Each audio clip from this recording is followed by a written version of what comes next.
Okay, so we are live, and I'm back here with my friend Mark Lisney. How are you doing, Mark? I'm good, David. Good to see you. It's been, I don't know, a couple of weeks, right? It was the 2nd of April, I think, when I had you on, Oh, if I'm not okay. mistaken. 2nd of April, so Yeah. that's 21 days ago, 3 weeks. Yeah, I didn't think I'd be back this soon, but that's okay. It's good. It's good. Well, I asked you back because of that email you sent me with you were talking about prayers. I don't know how deep you want to get into that. I mean, we could just talk about prayer generally. I think that's a safe enough topic for a Catholic Yeah, it was podcast. yeah, one of the things I mentioned last time when we talked was the spiritual director and assignments. And one of the assignments was to write about praying from the heart. And I had to sort of go to square one and say, well, first of all, I just don't understand any of the stuff. My prayer life isn't really very developed. And so I started to kind of write out those kinds of thoughts. And then it started to shape into kind of just a conversation and writing down, well, I kind of feel inadequate about a whole lot of things, like my Catholic faith in general and prayer life. And I always end up sort of comparing and, oh, I should be doing this better, or I don't do this right. And, to get past that, you sort of have to acknowledge that. So it began with that. And then as it evolved, I got really excited because, I made the wise decision to stop at some point and ask for help, and guide me in this little exercise. And what happened was that every couple of days I get like really excited about a thought about prayer or meditating on something, or what's the heart, and what does the Bible say about the heart? What does the Bible say about praying? And I'd scurry and look up lists of scriptures that I might want to explore around that. And then I'd spend 2 hours writing, and then I'd get burned out and say, okay, rest. But over the couple of weeks since I saw the spiritual director and started working on that assignment, it was kind of, all this stuff kind of started to unfold, and all of the things going on in my daily life, I sort of noticed the pieces that kind of were pointing to notions that could be, introduced into I almost turned it into like a term paper. I sent you a typed copy because my handwriting's so dreadful. And, when you type, then you edit and you're thinking, I could have used a better word, or I could have used less words. And you start to tighten things up, and then you jot something down because you think, oh, I don't want to forget that. So it turned into a whole kind of half academic, half spiritual exercise. And I'm probably halfway done. But I'm not really sure, because it's kind of like, I'm not sure where it's going, but I feel excited about that. There's some movement. Yeah. Well, I was disappointed when it ended because I had, like I told you in my email, I had it being read by Microsoft Word's text to speech Mm-hmm. feature. And so I'm just puttering around, cleaning my room and listening to it. I tried out two different male voices. Picked the speed that I liked. You can adjust these sorts of things. Uh-huh. And obviously, it would have been better with your voice. I mean, if you want to do an audiobook version of it when you're done, that would be good. Yeah. But no, I was disappointed when suddenly, like, bang, it just Wrong. ended. It just ended. Like, what? You're going to leave me on a cliffhanger here? Because I felt like I was listening to my own inner dialogue. Like, I mean, just listening to you and your insecurities with prayer and your struggles with reconciling horizontal dimension with the vertical dimension, and sexual intimacy with divine intimacy, and these sorts of things. Just like that's just constantly on my mind, constantly. And the sort of inadequacies that we feel, as pilgrims here below in this perilous walk. It's just like I just felt like I was right at home listening to you, and so I was very comforted by that. And I was smiling because I was thinking, well, this is an excellent way for me to have self-reflection. Like, I can say, okay, this is Mark, and he's spilling his guts to me here, and I have a lot of sympathy and compassion, And then I thought, well, he's so much like me. Maybe, this is good healing for me because I can have sympathy and compassion on myself. You know what I mean? Like Yeah. it's like I don't know if this is how group therapy works, but that's kind of what I felt like I was in. Yeah, and I think that whole aspect of we don't. I think you take a chance really when you put things out there with people. I alluded to this before when we spoke, and I don't realize that there are other people out there like me who struggle with prayer and feel inadequate Yeah. and feel like they don't even have the basics until I say, I don't know what I'm doing. And then David says, that sounds like me talking. And then I go, oh, okay. So it's that, if we can do a little bit better at just being honest about the things that I mean, it's not something obviously that I'm proud of, and, tell everybody I suck at prayer. I mean, it's not, what I mean? You don't, it doesn't, You can and it have doesn't come you up that could often generally anyway. that could be the title of your podcast when you make your own podcast. I suck at prayer. I'm sure I get a lot of subscribers. Yeah, but you don't know until you say that and somebody else hears it and it resonates with them, and then they're willing to say, you know what, I've struggled with that same thing. Or you mentioned too, for a long time in recovery with sexual addiction, and I would talk about it occasionally at meetings, I just understood from a very gut level that there is somehow some connection between sexuality and spirituality. And initially you're sort of afraid to sort of even approach that and say that out loud because you think we might be creeping people out. But there is something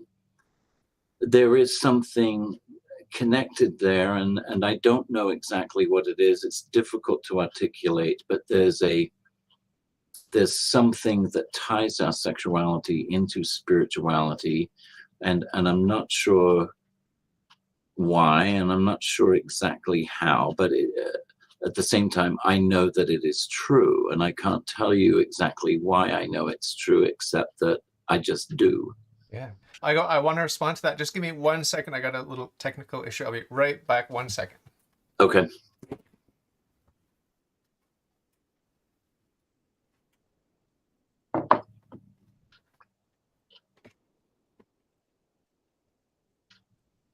Yeah, I'm back. Okay. I do that. The reason I've done this before in my live streams is the reason I block my camera is because I don't want people to see my pajamas that I'm wearing, because there's I look I look like I'm dressed for real life, but my life at home is comfy duds all the time. The rest of the other half is Sponge Robert, square trousers, pajama bottoms. It's just tartan. My mom made them years ago, but they're like falling apart. But it's just a little bit of comfort, having those ratty old tartan flannel pajamas. But I don't think they're. I think they're too hot for television. Let's put it that way. So the the reason you and I are so similar, one of the many reasons, is because this idea of intimacy and the overlap between a sort of sexual intimacy and intimacy with God is very, very much on my mind all the time. I'm not saying it's on your mind all the time, but it's on my mind all the time. And I'm convinced, intuitively, that this is why we were created, to become the bride of Christ, and as individuals and as the church, as members of that church. So maybe we're members of the bride of Christ, whatever it is. But there's that mystical union, and St. Paul talks about it in the Bible, we're one flesh. Christ and the church are one flesh. And that the parallel with marriage is not accidental. The parallel that's made by all throughout the Bible, even in the prophets like Hosea, where God tells him, go and marry a prostitute because you're not loyal to me, and I want you to see what it feels like to be with someone that's not loyal to you. There's always that connection between marriage and our relationship with God, and there's that sort of equivalence between idolatry and adultery. They kind of sound the same, adultery, idolatry, and sometimes I mix them up when I'm talking about idolatry. I call it adultery, and then I correct myself, and then I say, no, I don't correct myself. It's the same thing. It's adultery because we have our spouse, which is God. We're made to be united with God, and the religious. You mentioned this in your paper. The religious exemplify that. They've given up worldly marriage to have that intimacy with God, right? Yeah, and I hadn't even thought specifically about that aspect with the celibacy thing. But it's funny, all the words around what you were talking about with the body and flesh and intimacy and on, they're all words that are used, in the Christian language of, we have our jargon, but they're also, those words pop up in the world of sexuality, and so there's an inescapable. And the other aspect, that, not to make it like too oversimplified, but there is that idea or understanding, I think, that when we misuse sexuality in a sense where, to use the vernacular, cheating on God in a way, the misuse then is it's a mimicry and a mockery, if you know what I mean. So that sort of notion is starting to internalize for me, and I'm making that connection and going, oh, there's something to that. They are sort of connected, and there's ramifications to this use. And I've never read. I've heard it's a brilliant document, but John Paul II's document on basically on sexuality, more than that, obviously, but I don't even remember the name of it. Theology of the Body. Yeah, I must read that, because I'm sure that he, within that document, some of these themes that you and I are talking about are clearly evident, I would think. Oh yeah. I haven't actually. It's funny. I haven't read that. I have my little button of St. John Paul II, and I do love him, obviously. But I have to admit that I am not drawn to his writing style as I am to some of my favorite saints. We talked about this last time. We have our favorites, and there's nothing against those who are not our current favorites, whatever. As we're on our journey, we're drawn to certain saints for different reasons, and his writing style just doesn't do it for me for whatever reason. Okay, so I know about the theology of the body, and I'm very excited about it in theory. And I'm sure if I read it, I'd be over the moon reading it. And maybe after this interview, I'll go and buy it on Amazon for my Kindle and go through it. Yeah, I think I need to check that out, because I'm sure I will find lots of things that will resonate and fill in gaps too, and Have you heard of Christopher West, or whatever his name is? He does a popularization of the theology of the body. I think his name's Christopher West, if I'm not mistaken. Do you know him? No, I don't. Is it Theology of the Body for Dummies kind of notion? One of those yellow books with the black print. Yeah. So if you go, Theology of the Body is sometimes shortened to TOB, Theology of the Body. TOBinstitute.org is Christopher West's thing. It's the Theology of the Body Institute, and I'm just looking at this now. There's like a ministry around that whole. Yeah. St. John Paul II's masterwork, The Theology of the Body, provides beautiful and compelling answers to the deepest questions we all ask ourselves. You see, it's not just you, it's not just me, it's all of us. We ask ourselves these questions. Who am I? Why am I here? How can I be happy? Why do I experience all these deep longings in my body and soul? And what am I to do with them? What is my ultimate destiny and how do I get there? In the midst of profound sexual crisis that is wreaking havoc in both the secular world and in the church, the TOB offers the hope of healing and restoration we all so desperately need. We all so desperately need, enabling everyone to rediscover not only the meaning of our creation as male and female, but through that, the meaning of the whole existence, the meaning of life. So you can read Christopher West's full-length commentary, Theology of the Body Explained, and it's available here. Click the link, ding, ding, ding. So go check out tobinstitute.org, and Cool. I'll check it out myself too, because I'm aware of it, but I haven't spent time as I should. I probably should have spent time digging deeper into that. I'm also a little bit. I cringe a bit when I hear other people talking about, their problems with the modern day sexual problems. Like, I just don't want to hear about it. Like, because it's like I'm trying to get away from my own sexual stuff, so I don't want to hear other people talk about it. And that's not to say that I don't enjoy listening to you with your spiritual journey and all that you're confronting. And obviously I do. And if I could sit down and interview one-on-one every one of these people, Christopher West and all the rest, I would. But to make it my hobby to read about it and to go and watch videos about it, no, I just find that it makes me a little bit uncomfortable. I want to go straight to the source. I want to go to Jesus Christ. I want to have intimacy with him, and sort of sidestep all the movements that surround it. It's kind of like the whole debate over men's rights and feminism, and what is the good kind of feminism, what's the bad kind of feminism, and JP2 talked a bit about feminism and stuff like that. And instead of diving into that whole conversation, the contemporary conversation, I just kind of avoid the whole thing.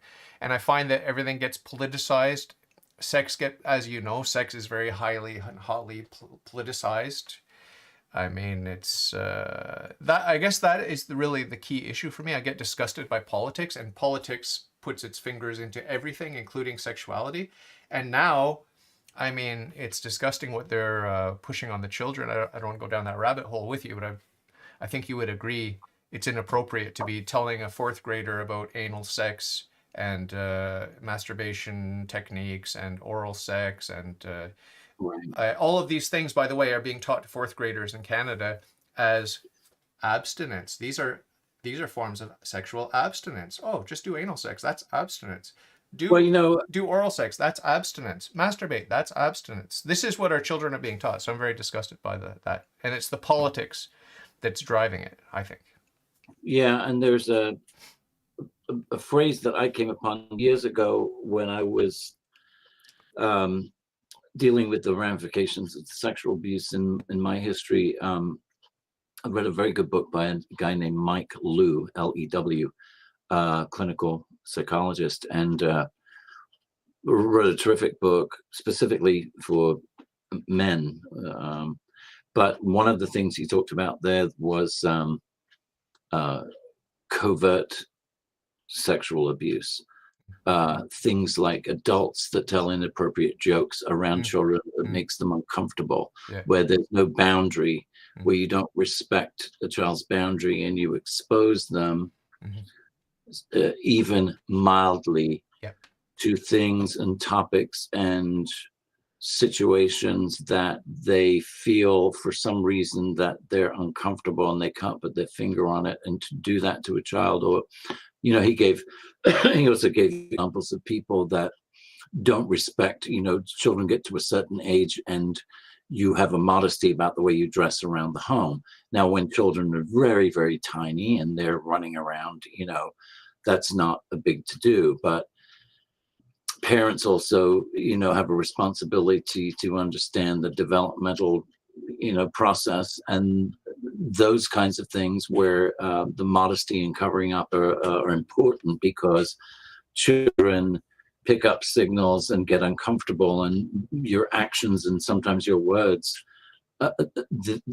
may not be intended to be causing harm, but they're a covert form of actual sexual abuse, because you're exposing them to things that they cannot comprehend properly, but they have an innate understanding that there's something not quite right about being a party to it.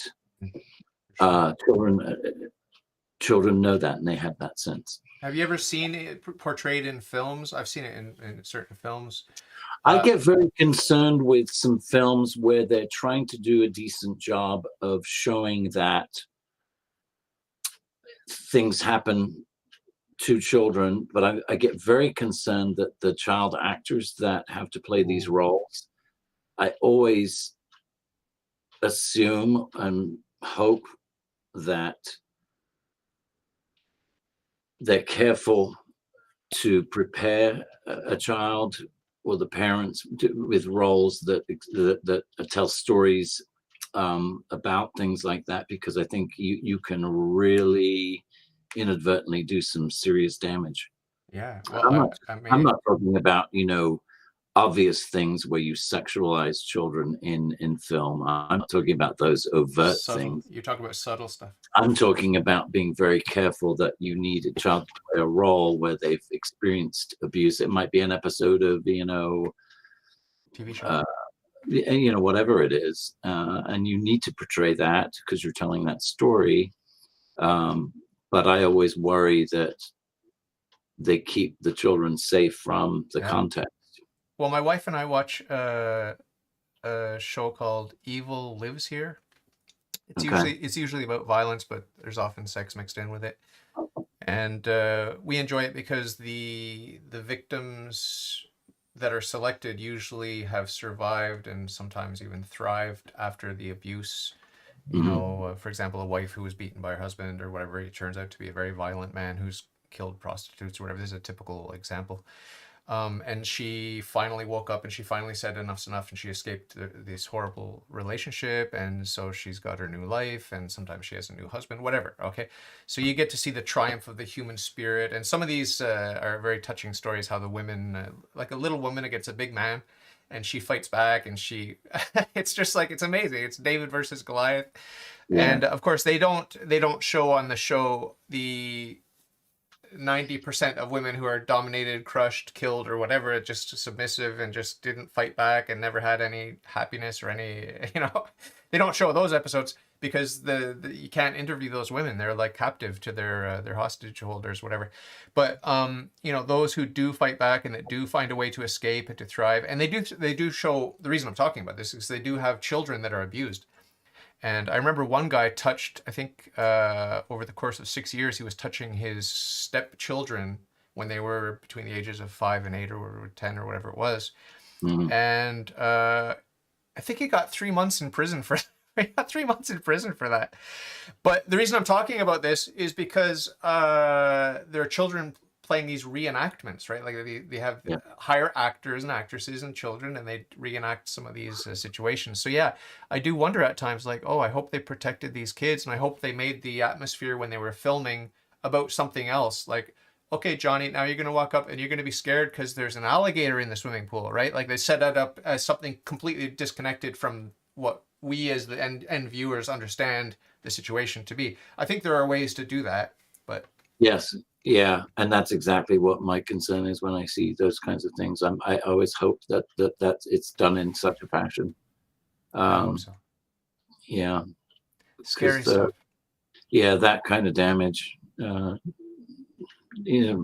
think the phrase you used last time we talked, I haven't never heard it before. It takes more than a lifetime to heal from. And that's very true. Like you never quite finish that kind of healing, really. I think.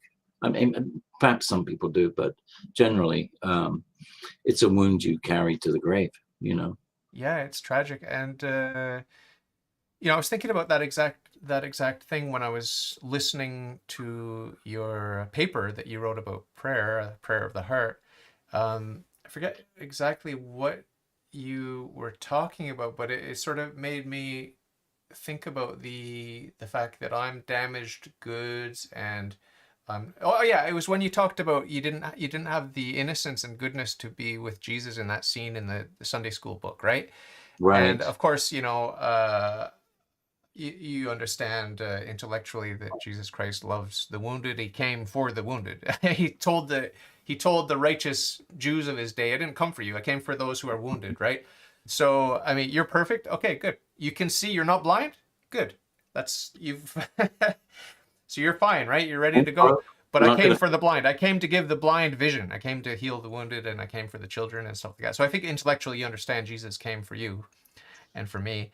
But I was thinking about that, how we are damaged, and I was very touched when you mentioned Adam, our first father, because I think a lot about that. And I'm a young Earth creationist. I believe the whole universe is about 7,000 years old, and so I have that proximity to the Garden of Eden, and the proximity to the innocence, and then the proximity to the fall from grace. And so I spend a lot of time thinking about our first parents and how they fell, and the damage that's done, and the wars, and the pestilence, and the natural disasters, everything that flowed from that little Yeah. innocent decision. Like, oh, okay. Pandora's box. Yeah. And Wow. I don't know where Adam came from, God bless him.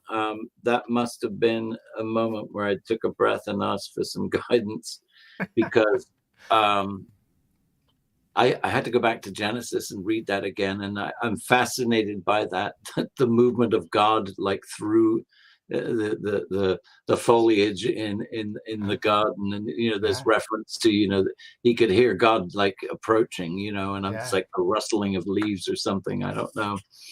And he knows that, I'm going to be found out. And of course, we know that we're already found out. He already sees through us. But it was a very clear way for me to understand the literal nakedness of an awareness of nakedness that Adam and Eve had once they made that decision.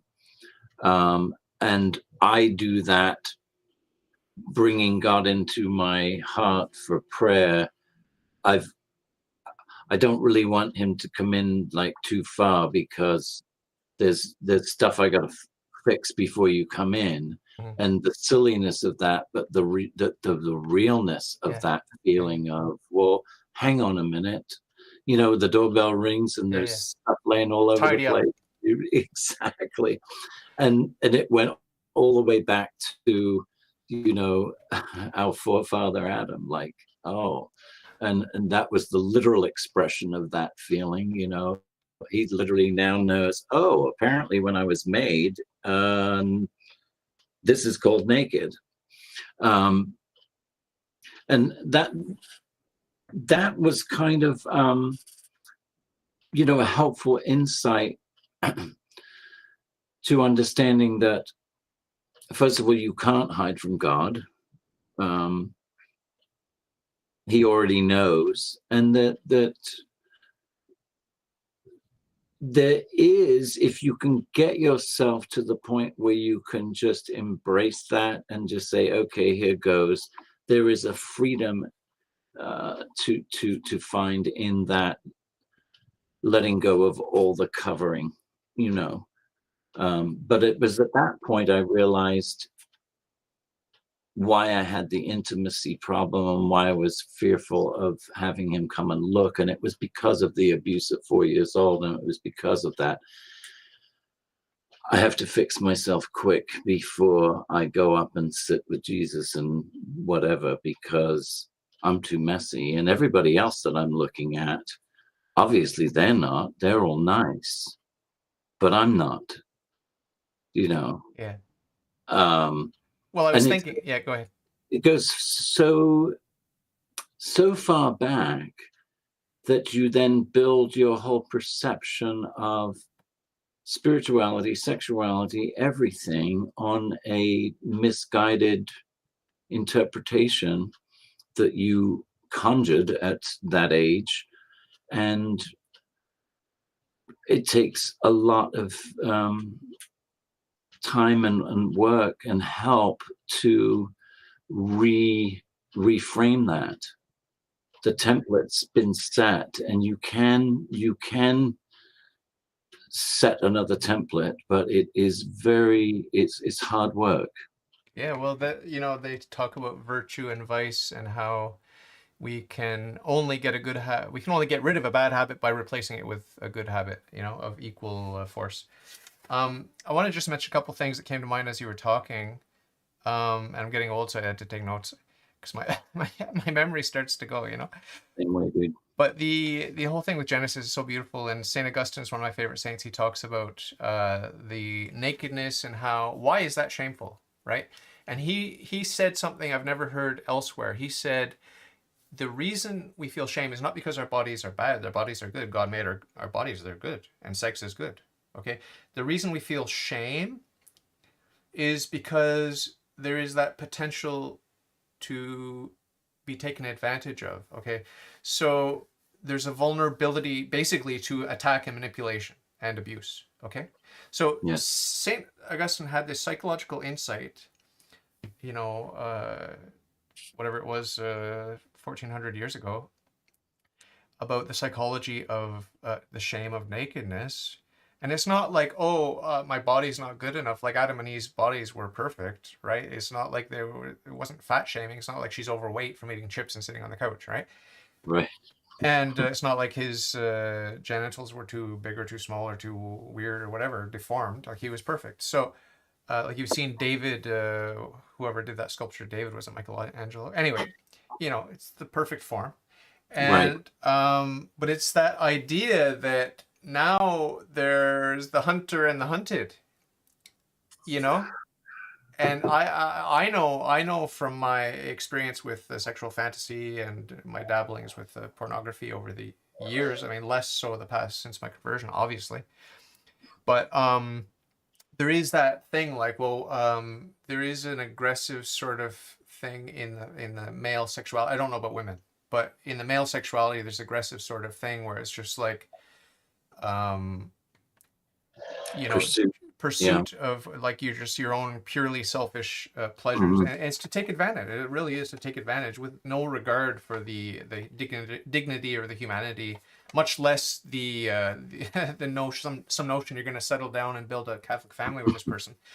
But the other thing I wanted the other thing I wanted to mention to you was that Saint Augustine also said somewhere else, and I can't find the reference, but he said somewhere, and it really had an impact on me when I was a new convert to Catholicism and to God generally. And he said that God will reveal his full self in all his nakedness. God will reveal himself fully naked. God will reveal his full nakedness to you only when you love him exclusively and you don't love anything else or anyone else. When you love God exclusively, he will show you his nakedness. This is St. Augustine. This is what he said. I wish I could find the quote. I've been searching for it for years.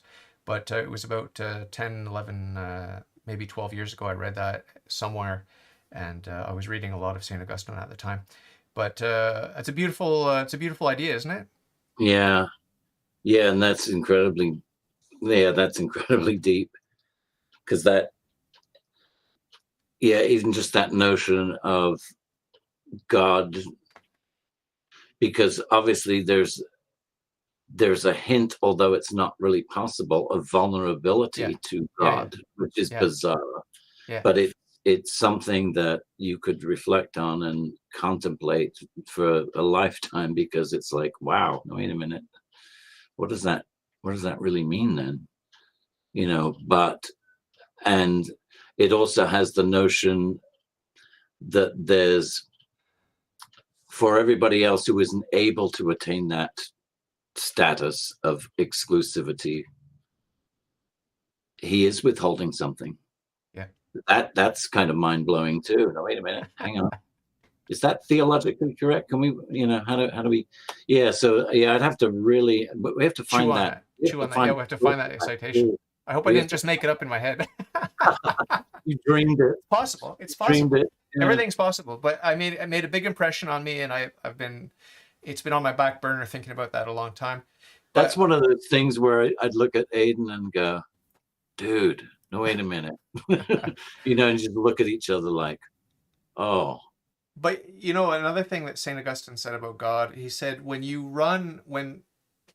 the atheist or whoever, or the bad Christian, whoever, when someone runs from God smiling, okay, so we picture God smiling and he's all perfect and all happy and everything benevolent and whatever. He's smiling God, okay? And so when you run from God smiling, you run into the arms of God frowning. This is what he said. So the basic idea is the way I like to think about that is it's like, let's turn God's frown upside down, because it's kind of like our orientation. Like if we're angry at God, or we don't believe in God, or we just want to run from God and just sin and indulge in our selfish pleasures and do our will, basically we're running from a smiling God, and we're turning his smile upside down into a frown. Like it's like our orientation is inverted, like all of Satanism always talks about inverting everything. Okay, so we invert ourselves, not God. God is upright, he is righteousness itself, so we can't invert God, but we can invert ourselves, and in doing so his smile looks like a frown to us. So we run from God smiling, but we just bump into God frowning, because it's like you can't run from God. So it's all about orientation. That's something that I think about a lot, our orientation.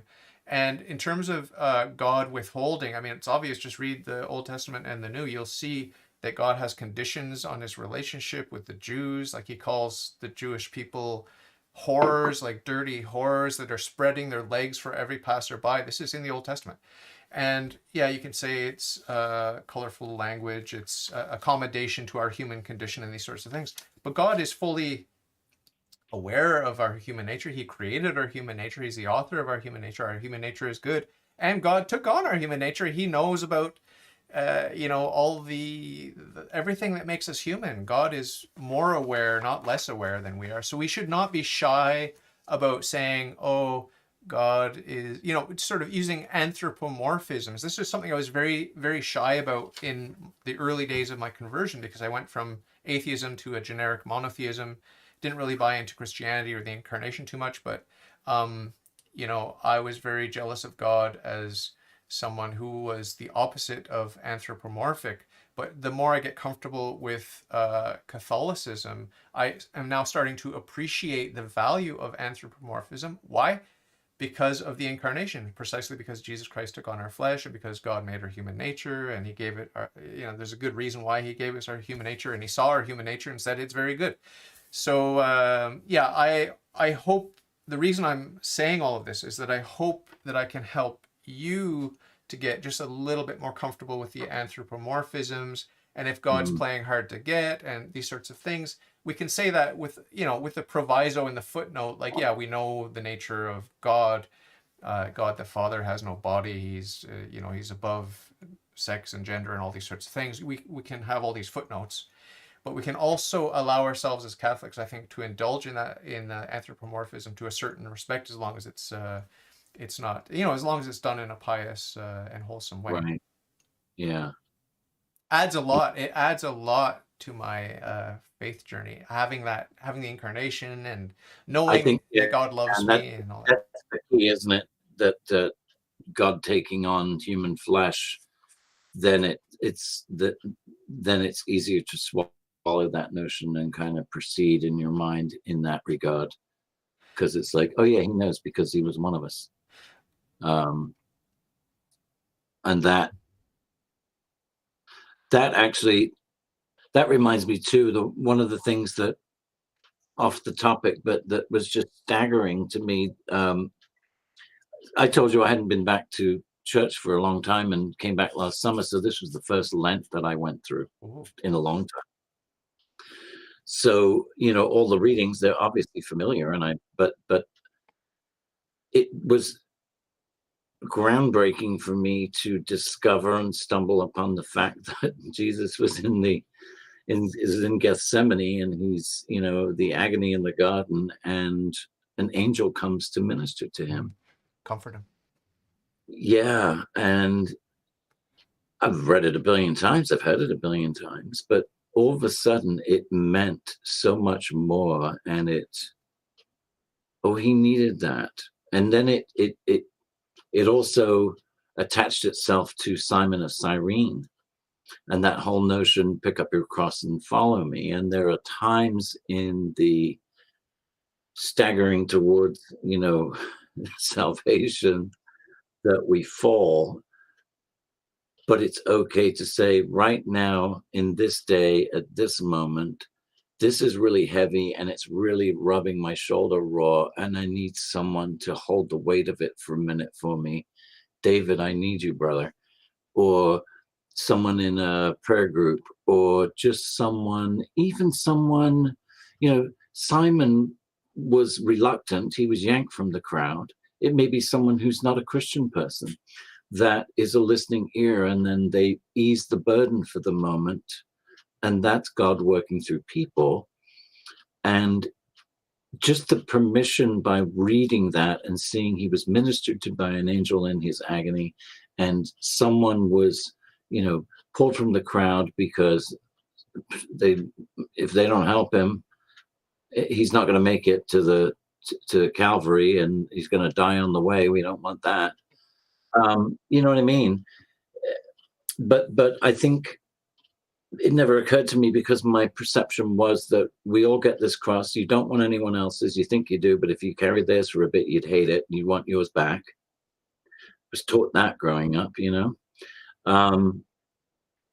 but the notion that sometimes you can say, you know what, right now in this moment is too much. I need help.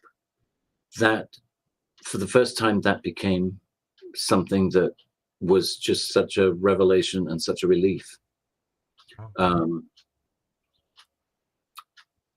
So Holy Week for me had lots of nice things in it that I found really helpful, and I didn't feel bad. Like, I didn't feel like, oh, I've missed so much, because I was just thankful that this year I was there for it. Yeah, excited. I'm so excited that you're back. I mean, I didn't know you before, but it's just so exciting. Like, I mean, my wife was playing me a video at some point yesterday or today, and it had some conservative evangelical Christian guy that just talks about politics, but he started talking a little bit about Christianity and how the bad guys, like these politicians, they're never going to repent and they're going to hell and this sort of thing. And I just pointed out to my wife that we don't know the journey of this individual politician. We don't know if their heart is hardened, because this is what the guy on the video was saying. Oh, God made his heart hard and he's never going to repent. And it might be true. It might be true, but we don't know. We don't know. We can't condemn anyone. And so, I mean, you're a man of a certain age with deep wounds and these sorts of things. And it's just like so exciting, because the demons maybe thought they had you for good. And, maybe some of the people that you used to frequent in their heart of hearts thought, this guy's a loser and I just used him and discarded him just like everyone else, or whatever. Okay. There could be people that judge you and say this is the trajectory or whatever, but it's the same for myself. Like, I mean, just like, we don't know how close we came at any given moment to dying physical death, or to being lost to the state of mortal sin, or to being on our very last chance to repent. Or we don't know. We don't know. It's going to be exciting at the final judgment. We're going to get to see how God intervened and just turn you just a little bit this way so that you avoid a major disaster. And I don't know how frequently God intervenes in that way, but it's sobering to think about. It's really sobering to think about. But my overarching point here is that we never know how any individual's spiritual journey is going to go, and I'm hoping that we all make the right choice in the end to choose life, as Moses said, choose wisely, choose life. Yeah, and you don't.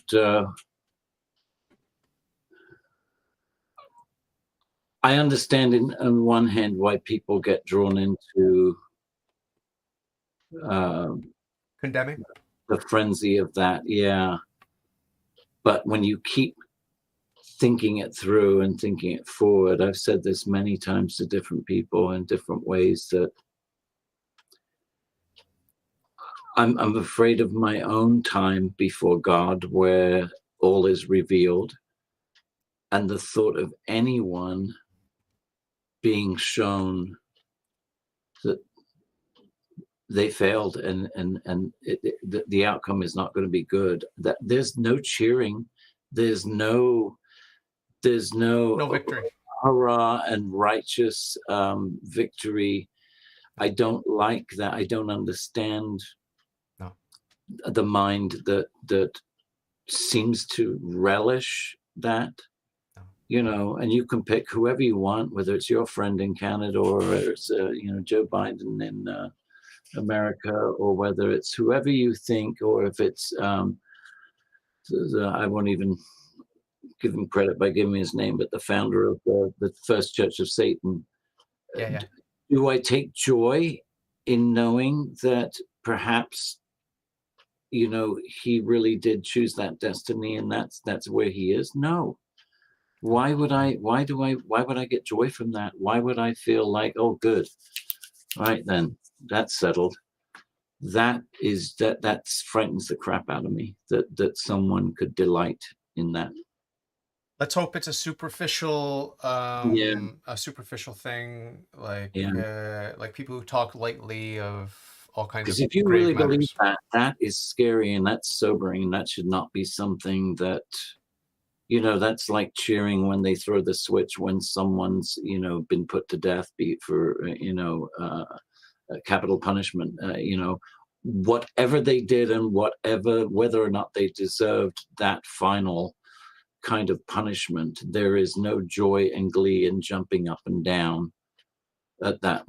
Like, that doesn't fit at all for me in the Christian context. Yeah. And just the same, with the spiritual death, eternal death. There's nothing to be pleased about. No. Yeah, I think I like to give people the benefit of the doubt that they just haven't thought deeply about it. Just because if you stop and think about hell, you will not wish hell on your worst enemy, period. You just won't. Yeah. You just won't. I want to speaking of hypocrites, especially Christian hypocrites, I want to touch on something you mentioned at the beginning of your paper where you talked about, oh, I have a message for you. God put it on my heart, this and that. And, like, they're just like, they're so in tune and so in touch with God, and, they're buddies with God and this sort of thing. And I'm sure there are sincere people that have good, genuine messages. Like, I think some of them are, Yeah. Like, I could give you a message from God right now. God loves you. Like, I mean, I'm very confident with I got a whole list of messages from God, right? It's just like, it's like I got a whole bunch of messages. They're generic messages. Well, if it has to do with a lottery number, no, probably not. Yeah. But, it's not hard to give someone a message from God. When I speak to atheists, they often say, well, God's never contacted me or communicated to me. And I say, well, God has a message for you right now. And I tell them, God is telling you this, this, and this. And I just list sort of basic dogmatic truths of the church. It's like, God exists. We can know him, Like, just list some of these dogmatic truths. David, give me something else. Basically, the idea is I'm very comfortable conveying the messages of the public revelation, the dogmatic truths, the eternal truths of dogmatic public revelation. I'm very comfortable, like, being the messenger for that, because I think people need to hear that, especially atheists. They're like, oh, God's never communicated to me. Well, yeah, he's communicating to you right now, and it's true, right? God put it on my heart to say this. God put it on my heart to say that. But what you're talking about is less generic and more specific, you need to, you need to sign up for this workshop at my local church. God put it on my heart that you need to do that, whatever. Like, that's too specific for me. I would never say that. I would never say God told me that. I have had conversations with people where they believe that God laid it on their heart to pursue a particular person as a mate. Yeah. And that, I'm like, all right then. But yeah, it's those kinds of things. But having said that, David, I've had other things that were. You remember I told you about my church experience 20 some years ago with the man who prayed over me? Yeah. Well, after that,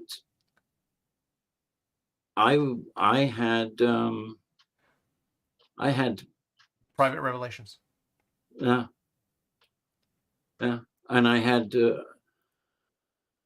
I was telling Aiden the other day, I used to have this big notebook, and I would write down, there were people I would run into or people I did know, and I would jot down their name, or if I didn't know their name, man with blue baseball cap.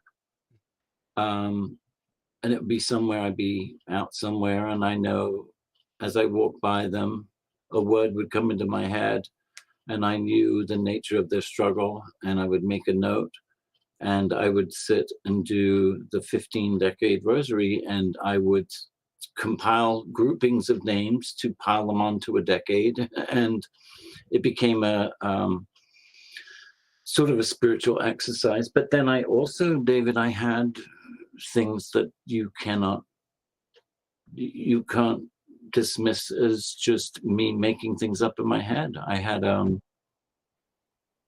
I knew specific things about people, and I knew that I was supposed to tell them things, and I hated it every time, and us not to have to do it, but I did it anyway. They were complete strangers, and I had dozens of those experiences, and only once did somebody stop me in my tracks and tell me to stop.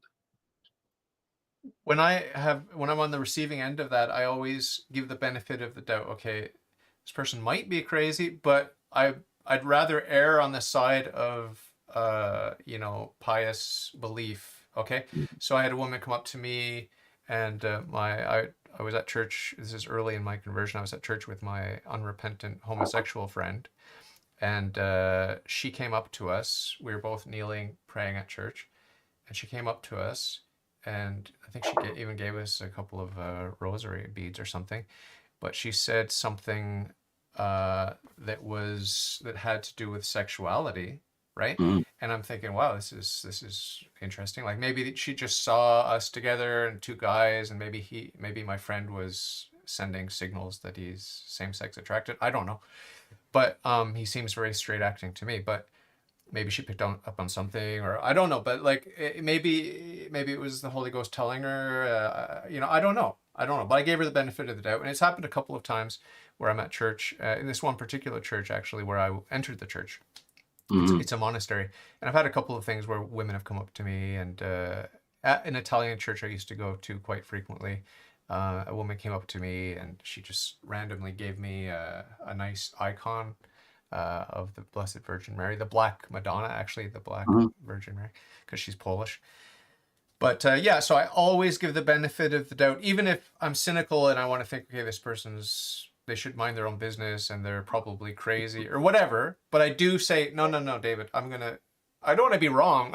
I don't want to get a message from God and then be wrong and say this person's crazy. Like, I'd rather say, I'd err on the side of misattributing it to God rather. Because I think, does St. Paul say, we don't know if we're entertaining angels? This is why we have to extend our hospitality or something like that, right? Yeah, and the other thing is the person, if it's genuine, their responsibility to God is to, as best they can, follow what they believe God is prompting them to do, and then they're finished. So if they get a punch in the face, or if they get a middle finger, or if they get, that's message was delivered, and that person was the servant and doing what was called, was best that you can determine, because sometimes you can, your own thoughts are infused. And I only had one occasion where somebody just stopped me in my tracks, and it was interesting because it was a nun. Oh. And she said, I choose not to listen to this. And it was very specifically worded. And I told her, I introduced myself, and I said, I don't mean to intrude. I feel I need to tell you that there's a specific decade of the rosary that you can meditate on that will be helpful to you. And I got that far, and she put up her hand and she said, I choose not to listen to this. Wow. And I said, I'm sorry I bothered you. And I turned around and walked away. But it was the first time and the only time that ever happened. Wow. Did you get any follow-up on her life journey? No, I just, I think in the immediate, I felt really awkward and felt like, oops, I hope I didn't, I didn't want to step on toes, but I checked through my list in my head. Did I have a real thing here? I think I did. Okay. And then I probably for a period of time prayed for her and hoped that whatever would be straightened out. Well, worst case scenario, like let's say, oh, it was a fantasy or your own imagination, and it's like, okay, so what damage could be done by asking a nun to meditate on the life of Jesus and And it's a Mary? nun. It's not like I went up to a Muslim and said, hey, you know what? It's not like, it's not, worst case scenario, it's not that bad. Oh, this guy of his own volition told me to meditate on the life of Christ. Oh, I choose not to listen to that. No. This is, I mean, this is the other thing. We need to look to the intention also. Like, it's just take a common sense approach. If someone has a message for you, okay, if they're flamboyant attention seekers, like, hey, I got a message for you, and hey, I got a message for you, I got another message for you. If it's obvious this person's just an attention seeker, and plus they're asking for donations or whatever all the time for their own personal coffers or whatever. There's a giveaway, yeah. You have to use common sense, but I mean, yeah. But let me tell you one story that I still to this day I'm like, this is insane. And my son Taylor was little, he was probably 8 or 9, and I went to pick him up and go about our little activities for the weekend. I stopped at a barber shop that I'd never been to, and I was sitting there getting my hair cut, and then it was Taylor's turn or whatever, and I looked over at the his shelf, and there was a picture of a kid that was like a teenage kid, and I looked at it, and then I was like, and he saw me looking. He said, "That's my son. He passed away." I said, "I'm really sorry." And I said, when he was little, I knew immediately the history of this kid. And I knew that when he was a little tiny infant, David, within the first few days or week of his life, he was in serious trouble, and they were worried that he was going to die. And there was someone in the family that this barber, his wife, and whoever, extended family, there was someone who prayed to Mary to spare the life of this child, and it was granted. But there was a stipulation that he could only live to a certain age for reasons I don't know, but I suspect that he just couldn't. His life would affect too many things, or something wouldn't be whatever. And in a few moments, I knew all of that. And the barber said to me, "My wife still hasn't got over it. She's angry, and she's so." So I just said to him, "Do you remember when he was really, really little, like the first week he was in the hospital and he was sick and he nearly died then? Do you remember that?" And he said, "Yeah, come to think of it, yeah, you're right. It was touch and go." And we thought, I said, "Well, someone in your family that had an attachment to the Blessed Mother," I don't know if I said Mary. I didn't know if he was Catholic. I didn't know anything. All I knew is that somebody did that. I said to him, somebody prayed to ask Mary to spare him, and that was granted. But there had to be a stipulation that he couldn't live a full life. And what you were given was actually a gift. It wasn't that you were cheated out of something. You were actually given a gift. And I said, "I'm really sorry to tell you in that way, because I'm sure that sounds hurtful, but that's what I think happened." And he was very sweet and very gracious. And, I think he was, he remembered that the little boy was sick when he was young. So 2 weeks later, David, now I'm in a town where my son lived, but I didn't live there. And 2 weeks later, I'm driving my son to the shore to go away for the weekend. And we're in one of those turnpike rest areas with 1 billion cars that stop every day. It's the middle of the summer. And I go into the men's room and I'm standing in a urinal and I look over and there's the barber. And he looks at me and he goes, "It's you. Let me tell you what happened to my wife. I told her everything you told her and she's completely different." And he just told me that he went home and told her that story and that she cried and cried, but she was so relieved and understood that there was a reason and that she didn't know all of that. And it was a complete sort of, Catharsis. yeah. And then I just, get the car and go on to, we're going on holiday, whatever. But I think like God gave me that moment to say, when you follow through like I ask you to do, it really is okay, and I have a purpose. Yeah, And wow. and you, there's no way I can explain. There's no way anyone can explain how that could possibly happen. Where I run into a random man again 2 weeks later in a restroom at that particular time, when he's a random person I met once by walking into his barbershop, and I'd never been to him before. Providence. Yeah. So stuff like that, I've had those experiences praying for other people.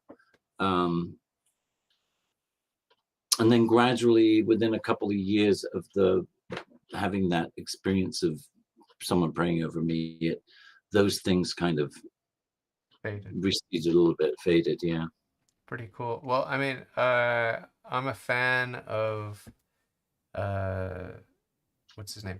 Stanley Kubrick, and in particular, I liked The Shining. I've seen it several times and analyses of it, and there's a lot of conspiracy theories about him and his films. Oh, and the Native American piece in there too, all and kinds of that. stuff. All kinds of stuff. And The Room. But the idea of, I guess it's a Stephen King novel originally, which I'm not a huge fan of Stephen King, obviously, but this idea of The Shining, it's the reason I'm talking about it with you is because there's a speculation that the young boy, the son, the character was sexually abused. There are a lot of analyses on the internet about this. I mean, obviously, people are looking for pedophilia everywhere, especially today in conservative Christian circles, but maybe a little bit too much, right? Like seeing it everywhere. But or maybe not enough, I don't know. But the point is, there is a speculation that the character of the boy was sexually abused, and that this is part of the awakening of this psychic power, the sensitivity. And I think that if you look into satanic ritual, sexual abuse, or whatever, you'll see that there is a sort of an awakening of a certain part of the spirit or the mind or whatever you want to call it, a certain sensitivity. And there are good things and bad things that happen to these abuse victims. But one of the interesting things is this sort of heightened sensitivity, psychic phenomena, and the ability to know things. And I didn't have, I mean, if I did have early trauma in my childhood, I'm not really aware of what it was, but I was very sensitive and I was very otherworldly as a child. And I've had some psychic experiences, these sorts of things. I'm not aware of any particular trauma I may have experienced, but I mean, I don't count it out. Like you were saying at the beginning of this interview, children are very sensitive even to subtle cues, and there's a lot of dark stuff in my family tree going back generations, right? So yeah, this what I'm basically talking about is the sensitivity of the wounded child, right? And I think you have that that opens up certain possibilities in terms of spiritual connection, and it could be very dark or it could be very light. Like, I mean, it depends. It's up to you. It's up to you, right? Yeah. You want to let God in or you want to let the demons in? It's up to you. But I think you have that opening and that sensitivity, and I think a lot of people do, and I think it doesn't get talked about a lot publicly because you're going to think I'm crazy, or it's just not talked about, or Well, I was thinking about that the other week too, that and it's kind of like what I said to you at the beginning when you open up and talk about, well, I'm rubbish at prayer, and then David reads or listens to it being read and says, oh, it sounds like me talking. Yeah. We don't know until somebody says it, and then we feel like we have permission.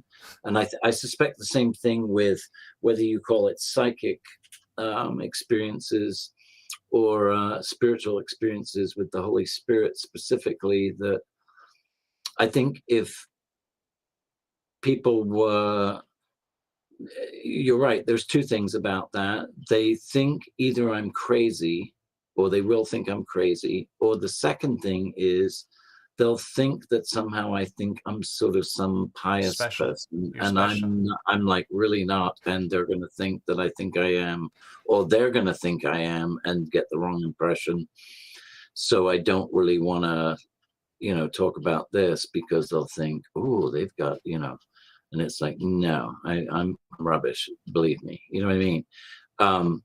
But until you share some of those instances, stories, anecdotes, or whatever, you just assume that nobody else is having them. But sure enough, between the two of us, just two random, so seemingly random meeting of minds, you've experienced that. You have anecdotal things that you could share that would shed light. I mean, it's funny. I was telling Aiden the other day that if I sit down and do the proper rosary, and not just the quickie single decade that Aiden gave me, which I still do, and I added like 2 more of them to do. But when I sit down and do the full rosary, my dog comes and sits with me. Huh. And he sits sometimes at attention, like he's a little sentinel beside me. And then I noticed if I'm not paying attention and I decide to recite the prayers out loud, he makes these little cooing noises, like he's comfy and cozy. It's almost like a cat purring, but it's the dog version. And you could choose to look at that and say, that's just a dog being a dog. He likes to hear the sound of your voice. Or you can choose to say, you know what? Animals have a sensitivity to dark spiritual things. They're aware of demonic presences. Why would they also be aware when you're communing with God or trying to commune with God? And they're the reverence that they have, because they were made the way they were supposed to be made, and they live their destiny according to his will, because they're just created to be who they are. Yeah. So they know that they know who their maker is. So I look at things like that, and someone might say, well, that's the most ridiculous thing. That's so silly and childish. But I think, no, makes perfect sense, that every created living thing that God has made knows who their maker is. Yeah. There are psalms about that, beautiful psalms. The dog knows who made him. He does. So if I'm sitting there trying my best to pay attention a little bit more, or I'm going to like say the prayers out loud instead of in my head, and he reacts, good for him. He's my little prayer buddy. Good. And if you happen to coat yourself in pork lard before doing it, that's just so much the better. Exactly. My dog's so attracted to me when I don't know what it is. Always comes over to me when I'm sitting in that chair doing that. They do that in TV and movies. Bacon grease. Yeah. They used to do that on Frasier. I don't know if you know Frasier, but a great show. To get that dog. The dog, they put like a grease fat or whatever, kind of bacon fat behind the ear of someone, and the dog Eddie would lick behind the ear. That was one of the tricks. That dog Eddie was very smart. I don't know if you know that show Frasier, but that was one of very good dog actor. Eddie. Yeah. Very cute. But I always say, people ask me, will my pets go to heaven? I'm like, sure. Why not? They cannot go to hell. There's no reason for them to go to hell. They don't merit heaven, but they don't merit hell. So, hey, if God wants your pet in heaven, it's easy. That's easy. Don't worry about that. You got other things to worry about. Don't worry about that. There was even a Simpsons episode that mentioned that when who's the little girl in the Simpsons that plays the saxophone? Lisa. And she was at Sunday school, and maybe it was Bart, but I think she was asking, well, about the pet going to heaven. No, your pet will not go to heaven. It's like, you remember that as a kid, and it goes back to that same thing we talked about last time, when you were a kid and you go, I don't know if I want to go to heaven. It's like boring. You're just standing around up there. don't want to go to heaven if my dog's not going to be there. And we're just so sad in the way that we limit God to these insane, mundane scenarios. Yeah. Did you ever watch the Twilight Zone, the original series? Yes. Rod Sterling, whatever his name was. Yeah. Anyway, there was one episode I remember watching as a kid with my family, and this old guy with his dog, and they just have a nice life together. The man and his dog, they're best friends, and then the man dies, and he realizes he's dead when he is walking down the road. Like, something's weird, and then he's walking down the road. He's never been here before. He doesn't know how he got here. His dog's with him. He's just talking to his dog, and he meets a couple of people standing at a gate, and they're like, "Hey, welcome to heaven. You made it, whatever." And like, the guys standing at the gate are a little bit like, they're nice, but there's a little bit of something a little bit not quite right. And he's like, "Oh, I'm dead. Oh, this is heaven. Oh, okay. So come on, buddy, let's go in." He's like, No, you can't bring your dog in." And he's like, "Well, then I'm not going. Sorry, my best friend can't come. I'm not going." And they're like, "This is heaven. You can't. What are you going to say no to heaven?" He's like, "Whatever, I'm not going. If you don't let my dog in, I'm not going in." So they just continues walking down the road, and the guys are at the gate are all angry. And then he comes to two more guys at a different gate, a better looking gate, nicer guys, and they're like, "Hey, welcome to heaven, and come on in." And he's like, "Can I bring my dog?" "Sure." He's like, "This is the real heaven. The other guys down the road, that was hell." That was hell. They were trying to, and this is the thing about heaven and hell. This is the thing about Satan and God, or Christ and Antichrist. There's always an imitation. There's always that trickery of trying to pretend, like Satan said to Adam and Eve, like, "You will be like God." Like, there's sort of like, "Don't worry, you can have it all. You can have the knowledge of good and evil. Like, we're going to offer you everything." It's the same thing. I'm going to give you all. Oh, God made pleasure. Well, I'm going to give you pleasure. Oh, God made that young hot secretary. I'm going to give her to you. So there's this idea of Satan always giving God's good gifts to people and trying to imitate Christ as much as possible. That's why we have the black mass, because it's just an inversion of the mass, and everything's just an inversion, right? And with the LGBTQ plus community saying, it's just love, and we should be allowed to love each other, and love is love, and say no to hate. This is just Satan again, twisting everything, inverting everything, because of course love is good, right? But yeah, there's always this idea, like even in C.S. Lewis's famous books on the Narnia series, where there's that Antichrist situation with did you mention that to me in our first interview? No. Okay, it was someone else. But just the sick and twisted perversion of the Antichrist is sort of imitating Christ, and it's very well portrayed in one of the books of the Narnia series. So yeah, just that idea of imitation, and that's why those guys at the gates of hell were presenting themselves as heaven, because that's what they always do, right? Like, we are the way, we are the truth, and we are the life. And I saw your talk with somebody, forgotten which fellow it was. I don't think it was the guy who's working through his recovery. Was this a live stream with video, or yes, was it? Okay. It was a live stream. Recent one? Fairly recent, but you talked about Madonna. You're talking about my friend Matthew Murdoch. Yes. Oh, then it was Matthew. Okay. Maybe, because I did talk about Madonna in two recent interviews. It might have been that one. It might have been another one. Okay. And I saw that same thing, and it was just so hideous and so sad and so pathetic. But it really illustrated that whole notion of how fleeting fame, wealth, beauty, all the trappings, sexual prowess, and sexual, conquest. Yeah. And you can heap on everything else you want, whether it's the highs you can get from, the best drug on the planet.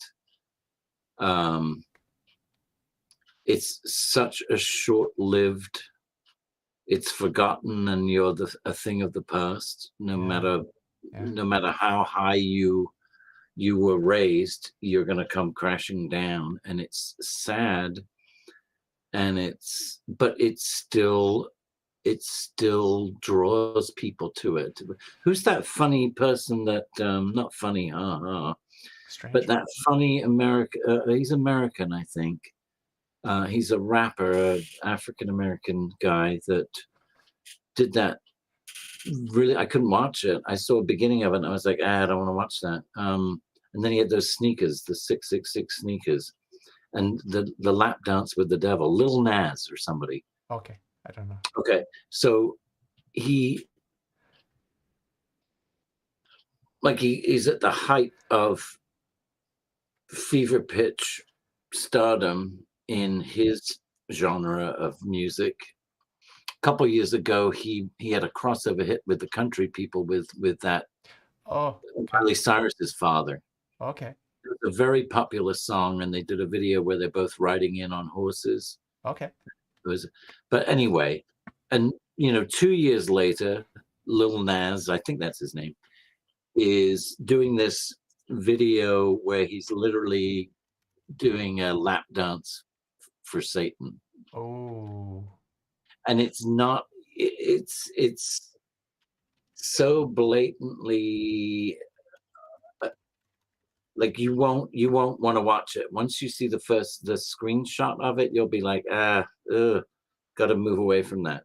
mm, And of course, it's big and controversial. And then he sold the Nike sneakers with and limited edition 666 Nike sneakers and cashing in. And there's a sort of a nod and a wink that, of course, this is ridiculous. I'm just being playing silly. games. Yeah, But it's also at the same time be intrigued. I love the personification of Satan in Mel Gibson's yeah, Passion. yeah. Amazing, amazing. And when they talked about how they would visualize him, how would they film him, how would they show that, Mhm, and talked about there's something alluring, there's something interesting, and you can't quite grasp what it is. And mhm. the way they filmed it, you can sort of see him, and he's not quite a man, not quite a woman. There's something intriguing there, and the camera moves, so you don't quite get it, and you want to go back and look. No, Yeah, wait, yeah, yeah. that whole kind of allure of Mhm, something mysterious, and yeah, well, it's got a bad vibe, but it's also kind of like, ooh, what is that? yeah, I think they captured that allure of the devil so well in that film yeah. Amazing. It was just because amazing. people are intrigued by that, aren't they? Remember during the Stations of the Cross or whatever his when he's carrying the cross, Christ is carrying the cross, and you see Yep, the mother and he's child. yes, and in the crowd as the Wow, camera kind of pans, it's and like it's David Lynch style of creepiness. yeah, but so clever and so accurate, Yeah, capturing that difficult to describe, but that there's a certain strange appeal yeah, that you sort of want to look but don't want to look. yeah. Well, I think I often think about being seduced by God on the one hand and Satan on the other hand.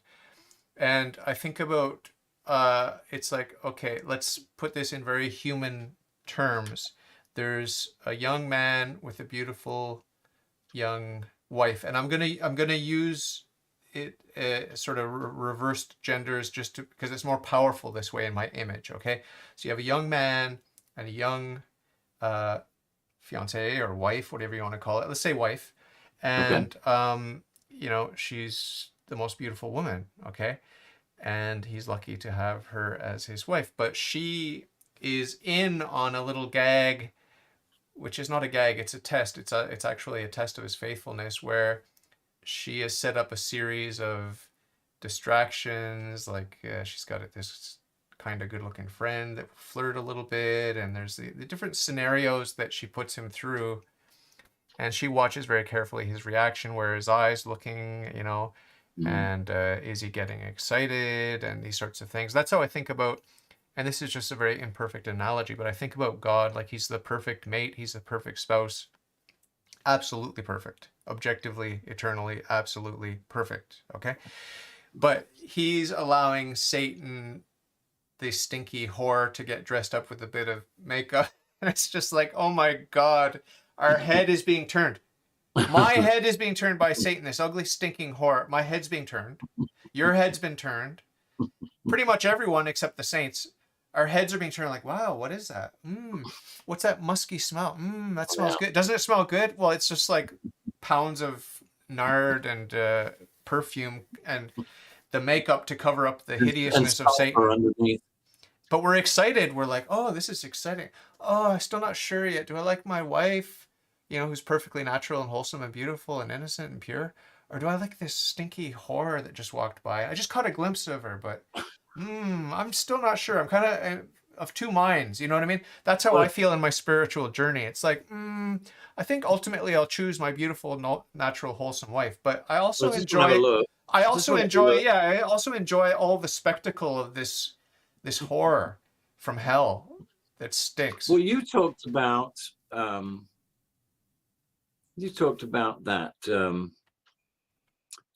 That mind game of, well, I'm not really going to go and do anything. Right, I'm just going to have a look at whatever. And I think that expression, just going to have a look, is like, how many just incredibly just awful scenarios have started with that mindset of, well, I'm only gonna, but it's an innocent date. It's an innocent coffee. We're just going for coffee. We're just going for dinner. We're just doing this. Yeah. Well, who was the Pope that had the vision that he was terrified and came up with the St. Michael prayer? Who was that Pope? Yeah, I think that was that one of the pious? Yeah, I can't remember offhand.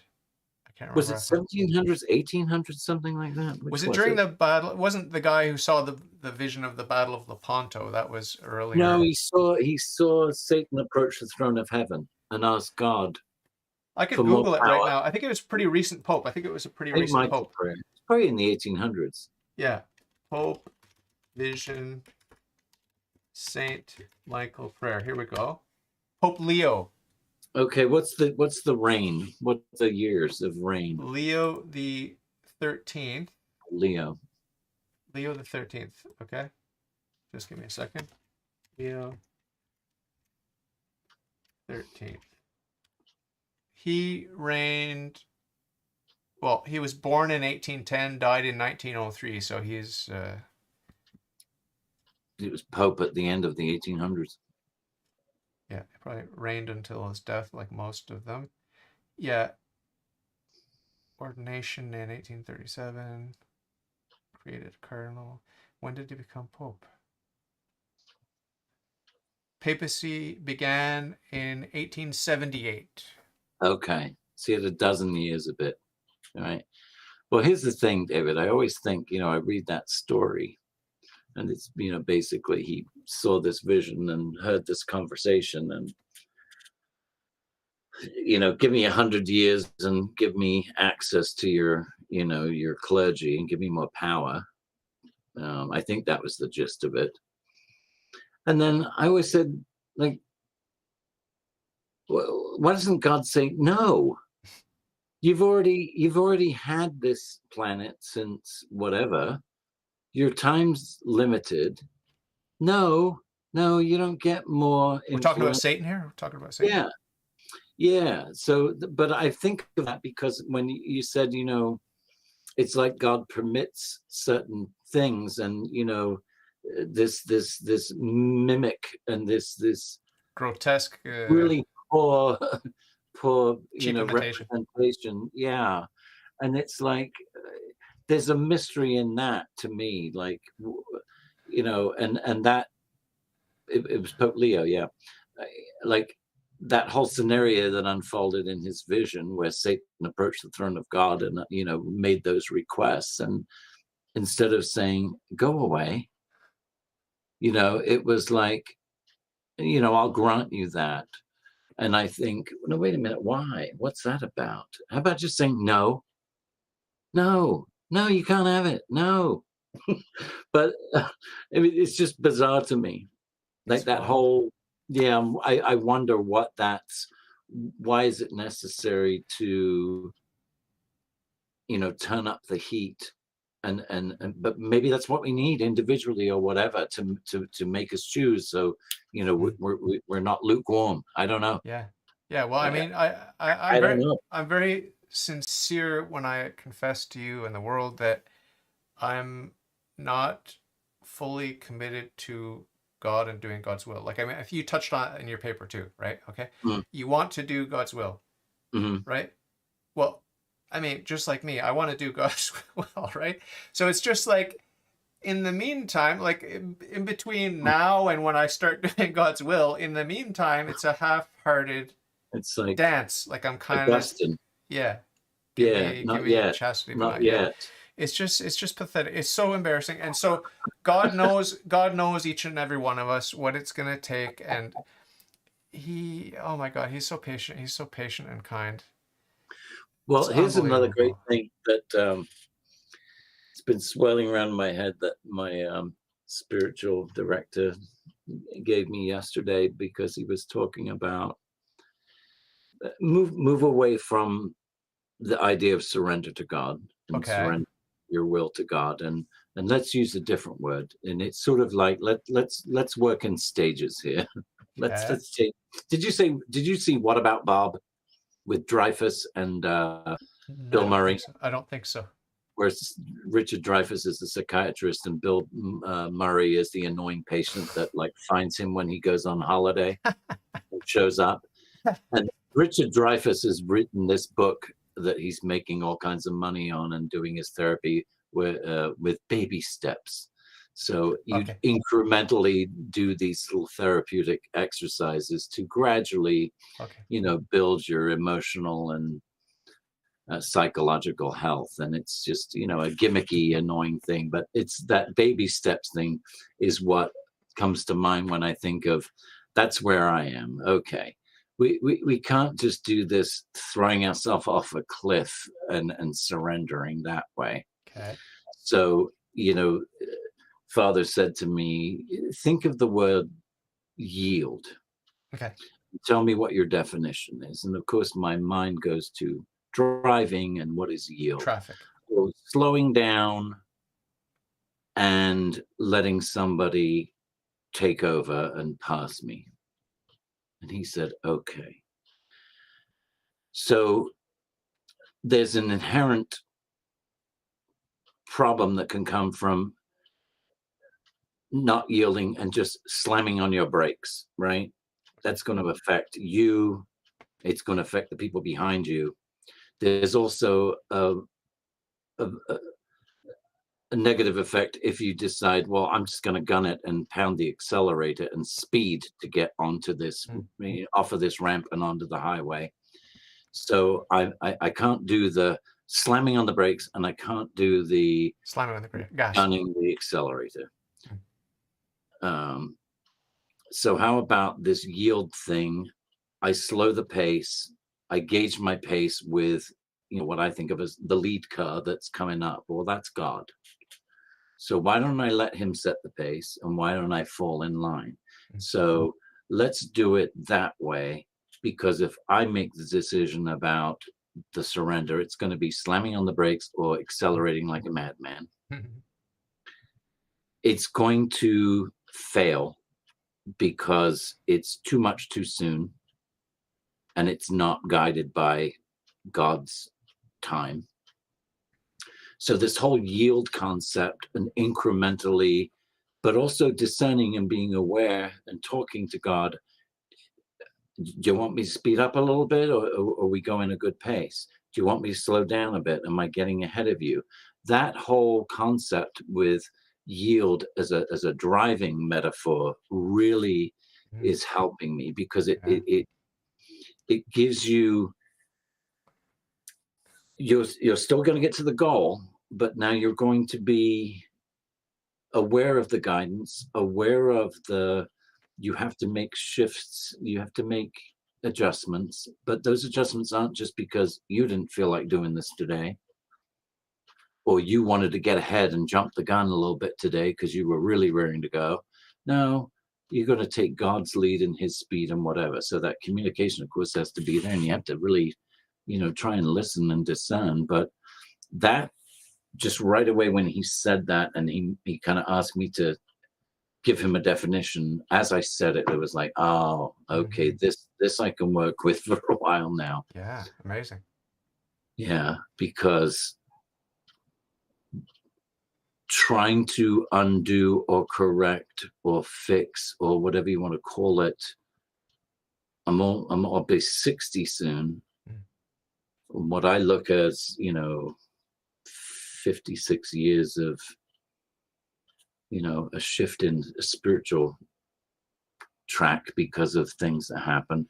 Yeah, it's going to take some time and patience and gentleness and whatever. And God's certainly willing to have that approach with me. But the question is, will I accept that, and will I be willing to be paced and go gently? You remember in a lot of adventure films, there's the damsel in distress. She's like in the jungle with the people that kidnapped her, the bad guys, and the good guy comes in and is, and there's a love story, obviously. And so her future husband or whatever arrives in the deepest, darkest jungle, and she's just like, shh, like the bad guys are all around, like in this place where they've taken me, and then we have to escape the building, then we have to escape the town, and then we have to escape the jungle, whatever. But it's just like there's just a turning point from like, oh, is anyone going to rescue me, to suddenly like, okay, my rescuer is here, but we're still surrounded by danger. It's not over yet.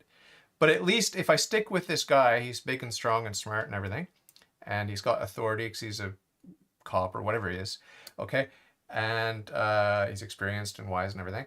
So as long as I stick with this guy, I'm the damsel in distress. I just need to stick with him.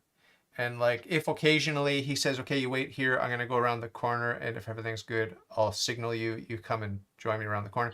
Like, there will be little moments like that where it's like, oh, this is scary. He's like, I'm not holding his hand at this exact moment, but I've got to trust him. And, if I just trust him, we're going to get out of this mess, and he's going to help me get out of this mess. If we think about it like that, our spiritual journey, rather than just like, hey, I'm a hero. Like, why don't you know that you're a hero? You're a saint. Why don't you be a saint today? Da, da, da, da, da. It's like, no, you're a damsel in distress. You're being rescued. Your rescuer is here with you. He loves you. You know that if you're sensitive to his instructions, you don't have anything to worry about. It's dangerous. It's scary. Yes. But if you're sensitive to his instructions as he's rescuing you, everything's going to be okay. The worst thing you can do is get distracted by your captors, the bad guys. Get distracted by them and seduced by their lies, because they're going to tell you all kinds of things about your your future husband, this brilliant good guy. They're going to tell you all kinds of lies about him.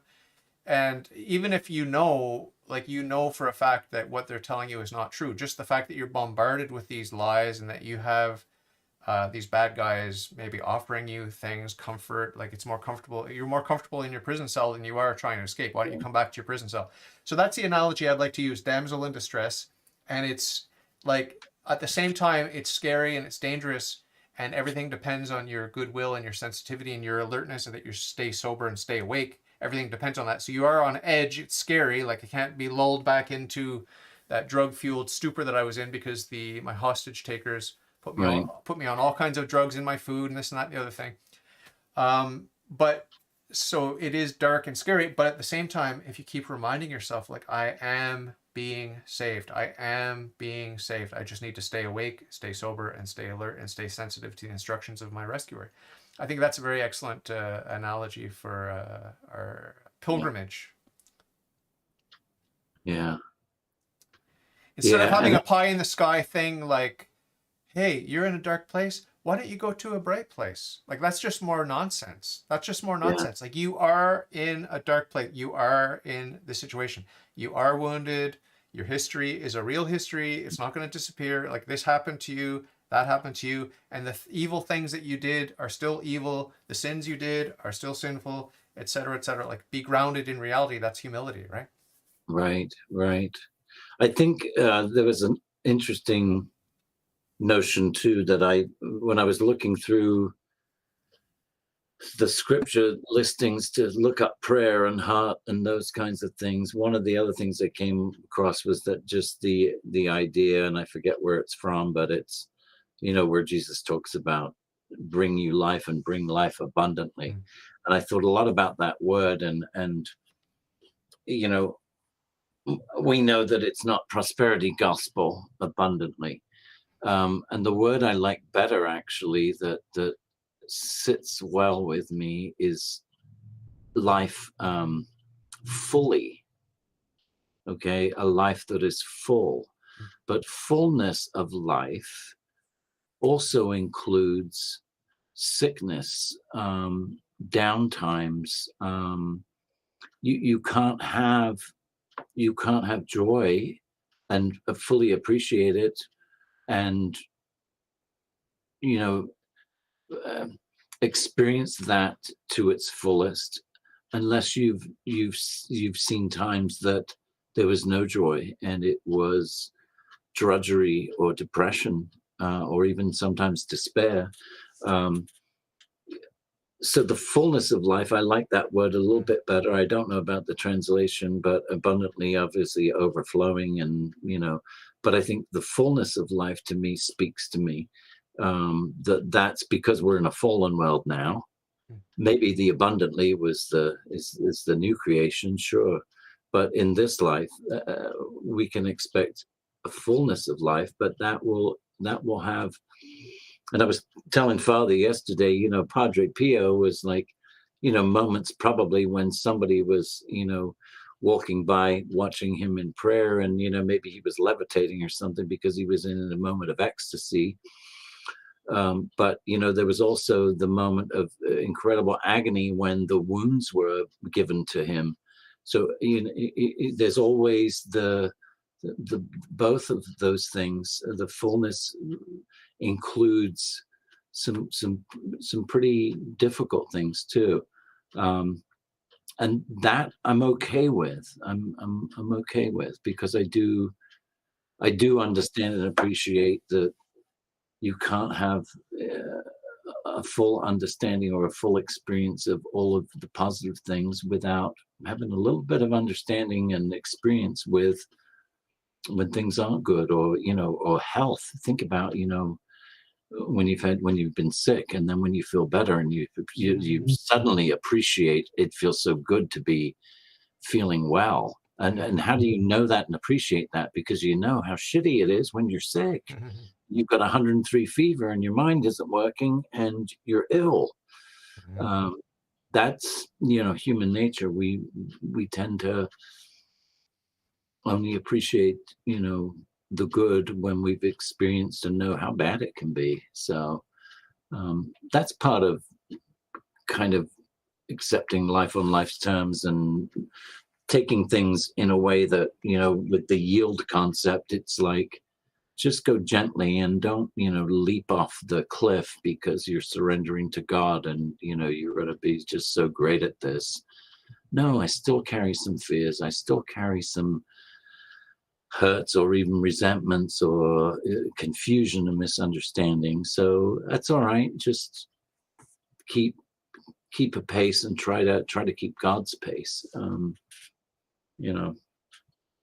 One of my meditations is don't do anything that you can't offer to God, and I'm not good at living up to it, but it's an excellent, simple pathway to heaven, and without the need of purgatory. Because if you always do God's will, obviously, you're going to go straight to heaven. But I because I have a sort of low self-esteem, self-deprecating sort of approach to my spirituality and my religious life, my walk with God, I think, well, what can I do for you today, God? Like, and I have a prayer that I pray every day for a happy death, and it's like that I'm offering up there's a prayer where you offer up your death,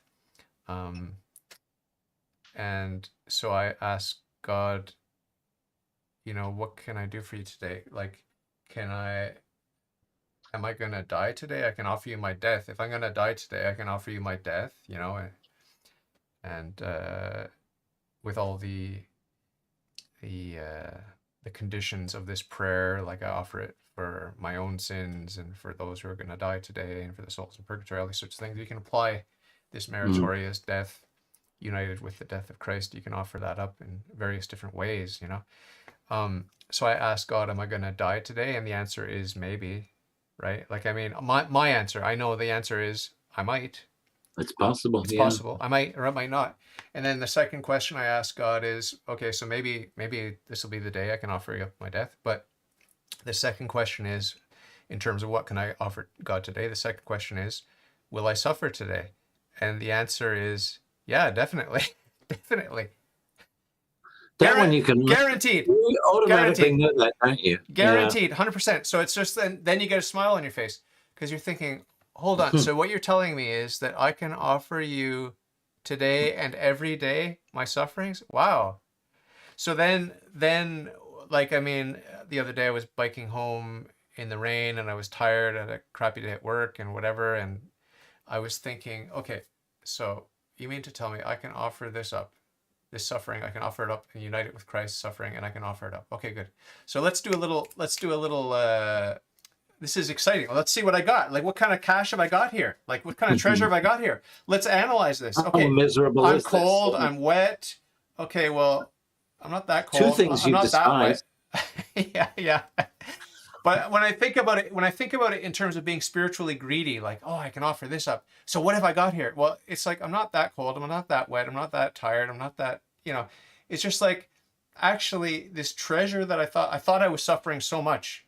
But when I do it in terms of accounting, like, what am I getting out of this? How many air miles am I getting for this? It's like, it's not much. It's not much. Well, David, I think it's also the part. It's when you're holding it in your hands and you're going up with your offering, you realize when you look into your It's not hands, much. oh, this is lame. Yeah. But there's a sweetness about that. I like that because there's a child like um that's such a goodness to want to try and then to be aware of, oh, damn, this really isn't that good. But then you do it anyway and figure out you're a little embarrassed, but that whole scenario, I see a little David like really trying, Yeah. as does God, I'm sure.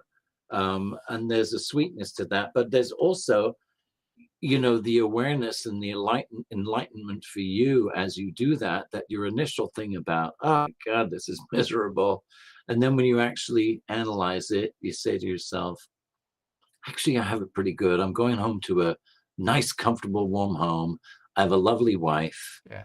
I have, I can relax this evening and spend 2 hours doing a load of nothing, whatever. Drinkable, potable water at the twist of a faucet. Can you imagine?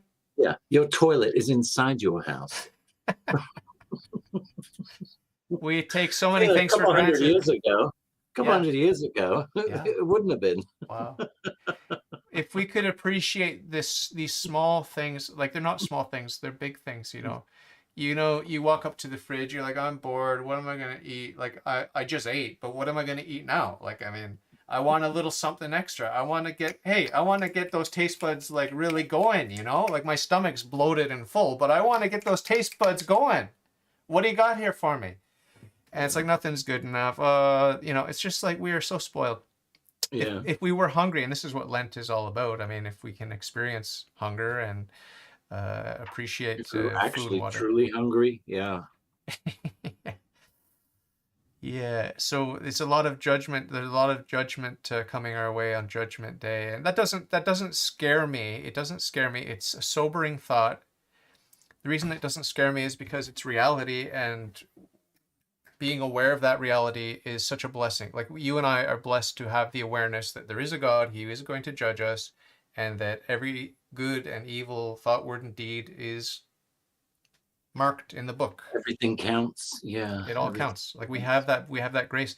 Those who live today and think that they're just apes seeking pleasure and that they're going to be annihilated or turned into worm food, they don't have the grace to know about the judgment that's coming. So we have to celebrate the graces we have and try to spread the good news. And like you said, it's hard to sometimes it's hard to broach that topic. It's a very sensitive topic. You're not supposed to talk about politics and religion, and yeah, I think most people would rather hear about politics than religion, frankly. But There's a way. I guess there's a Poor way. Madonna with those big bloated lips and Oh that God, more sad is more. face, More Botox, more Botox, more. and for what? I just don't. Yeah, it's so.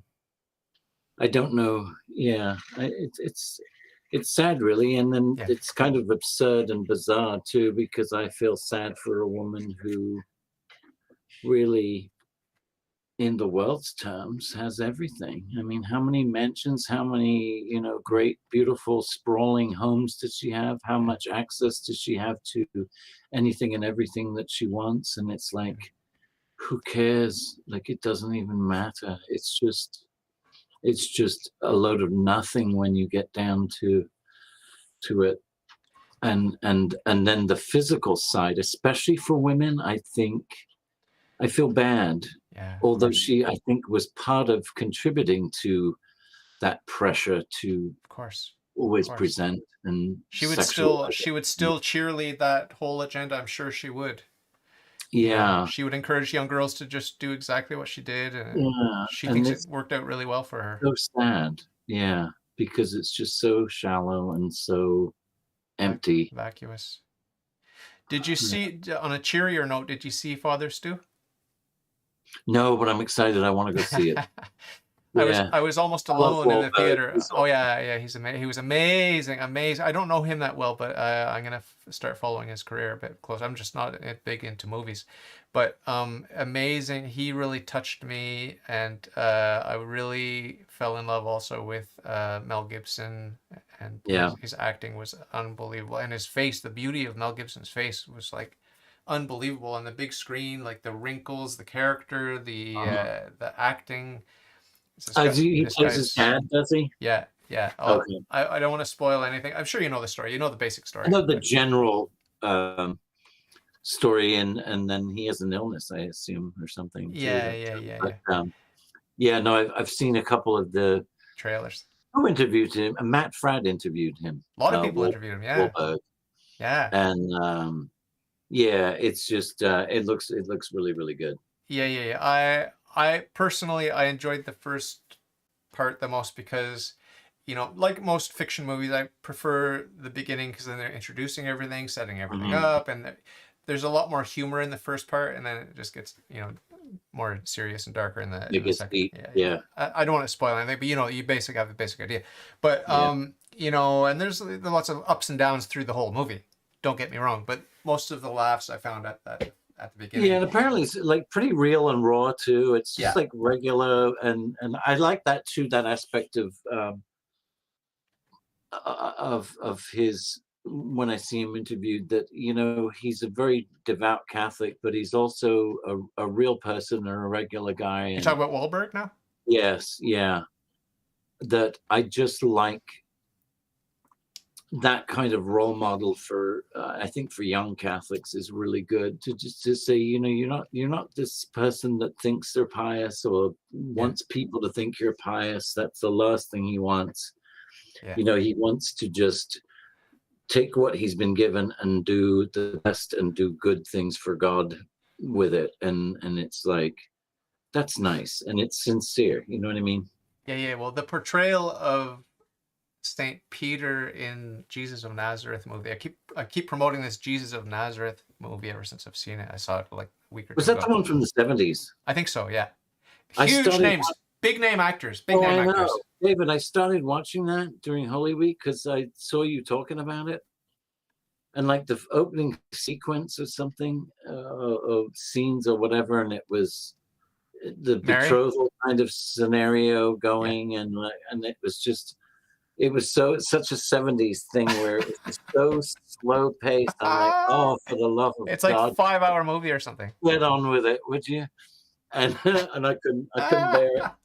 I'm surprised I had the patience for it. I'm really surprised because normally I don't like epics and like these sorts of Mm. things, and I don't like long movies. I don't like, period pieces. There's so many reasons why I don't like it, but Did you you, like the Ten Commandments? I didn't. I don't think I've seen it. Oh, good. Is it? It's no good. No, I mean it's a classic, whatever. But I it's like, just hate most movies. Like, to be honest with you, I just hate them. But for whatever reason, this one I was able to you hate digest it. Audrey Hepburn, or you hated it for no reason. You pay attention, don't you? Strange. But we'll definitely talk again. But I do have to run because I have to go feed my wife here.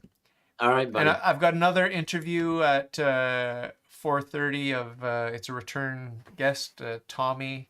It's going to be fun to catch up with Day him. for you, isn't it? It's a part 2 or 3 or something. Part two of you, part 2 of him. So it's fun. All right, awesome. But I really appreciate talking to you. It's a lot of fun. I mean, we talked. Holy cow, we've been talking for like almost 2 hours, and it just flew by like that. So you're a joy. You're a joy to talk with, and appreciate that paper that you sent me this morning. I'm waiting for part 2.